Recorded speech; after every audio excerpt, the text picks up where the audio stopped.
So anyways, I'm going to be warming up for my special starting Saturday night in Washington, D.C., our nation's capital. Okay? I'm just going to walk around to anybody who's in government, right? And I'm just going to scream, "Really?" in their face. That's my goal during the week. Just walk down the street just saying that to everybody. I'm just blaming them because my choices are Hillary Clinton or Donald Trump. That's just what I'm doing. Anybody with a fucking blue blazer and a red or a blue tie, I'm grabbing them by the shoulder. You're not going to do that. But I would love to do it. I would like to do it, but post 9/11, you can't walk around doing shit like that, and I don't want to get into a fight. I'm an old man, I'm going to tell you that time I went down and I looked at the Pentagon like about 6 months after 9/11. I must have told you that story, right? Post 9/11, all right, I was in New York on 9/11. I was on the Upper East Side, the East 70s, all the way by the East River. And,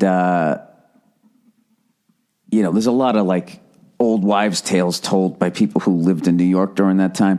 Dude, you wouldn't have known anything was going on. It was a fucking beautiful day. And even as it went down, as it collapsed and all that, when I walked outside, I didn't see anything in the air or anything. I mean, that was like a couple of miles away. And if it wasn't on television, I never would have even known that it happened. All I remember was walking around the Upper East Side, trying to block out what the fuck just happened, like a typical German-Irish Catholic.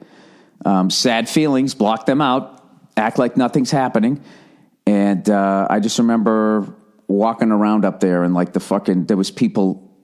It was so weird to me because Upper East Side, there are a bunch of, people who actually could afford to buy an apartment. A lot of them came from fucking money or what. I don't know what the hell they did. But I remember them sitting outside on that beautiful sunny day while that horror was going down there, and they were eating,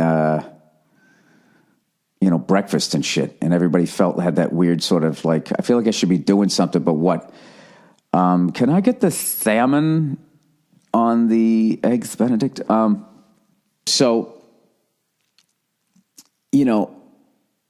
went down and I saw after 9/11, remember that one piece of the World Trade was standing up? I went down, I saw that. And I remember down the Comedy Cellar for months after, a month after, was still burning. I'll never forget that smell. So when I went down to D.C., I mean, I knew, by then you knew that this was a changing moment in history. And it was just I wanted to see go over to the Pentagon and see how bad the damage was. So I didn't realize, I was such an idiot. I didn't realize that the Pentagon is like the Pentagon. I thought the Pentagon was also kind of like the Lincoln Memorial. You could just kind of go to it as a tourist, which you can. But there's a subway stop and you just get off at the Pentagon, and I'm walking around. There's all these people in plain clothes, and then you'd see people in Air Force outfits or Marine outfits. And so I was thinking, all right, they work here, but everybody else in plain clothes is like me. I didn't realize that they all kind of fucking work there, and it's like an office. It's a giant fucking office building in the shape of a Pentagon.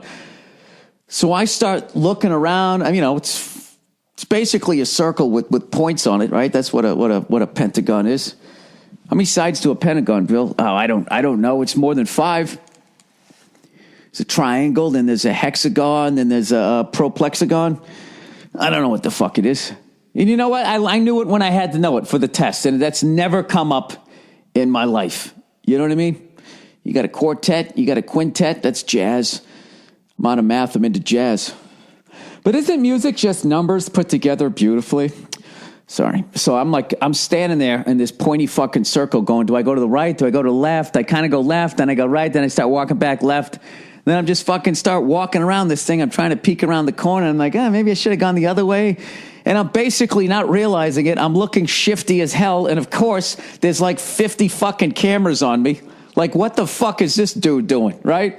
And I'm walking, I'm looking around, and all of a sudden, this fucking, was it a Jeep or a golf cart? I don't know what, just pulls up next to me, and this fucking guy gets out. When Powers Booth ever plays a military guy, he was like that with a beret. That's how much he was decorated, it seemed. No, he didn't have all that shit, but he had some shit on his fucking shirt, all right? And he had the beret, and I remember he got out, and he was doing that thing. You know when someone's about ready to snap your neck and they're smiling at the same time? Like that was the look on his face. Like he was showing me his teeth, smiling, but everything else just basically said is, I'm going to pull your fucking throat out like MacGruber. And he came up and he's just like, hey, buddy, what are you doing? And he's like looking through to the back of my head. And immediately I was just like, oh, then I didn't know what to say. And I was like, oh my God, what if he knew one of the people that died here? And then I was kind of, I was just, I'm a comedian. I'm in town playing Teddy's House of Comedy. And just, then he fucking took my name. And then it dawned on me why they were coming up to me. And the whole thing just made sense. Like, oh, this is like a military building, Bill. This isn't the Jefferson Memorial. You're walking around one of the most top secret fucking places and you're looking around and you look like a crazy white guy, right? So then it just struck me as funny. And then I was trying to hold back a laugh, right? Classic white privilege here, right? I could actually have this guy come up to me outside the Pentagon and I can still find the humor in it because I know I'm not going to get arrested, right? Is that what white privilege is? I don't know. I'm stuck in this wonderful fucking position. I'm just going to stare into that now and people just say white privilege. I'll be like, oh yeah, it's unbelievable. Woo!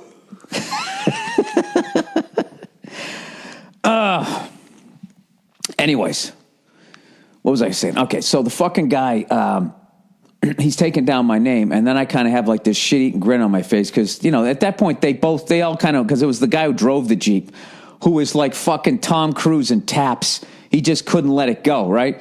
So I kind of feel him staring at me like a fucking lunatic. And I'm like, well, if this guy here with all this shit on his shirt, I can feel him letting me go. You're not going to arrest me, the driver of the Jeep.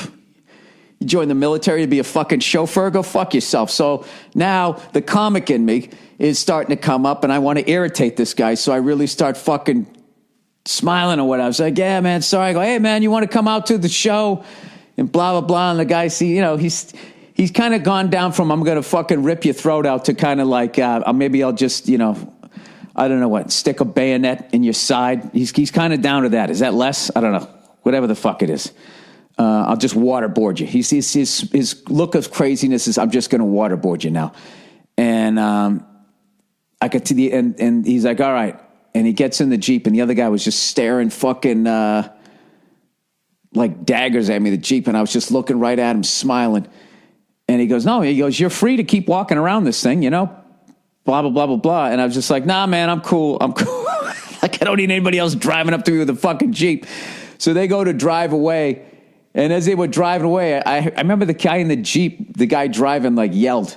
I think he was trying to make me jump. Like, he drove away and just heard this, like that. And I didn't jump. And I just without, like, looking back, I just put my hand up and waved at him. And that's my fucking Pentagon story.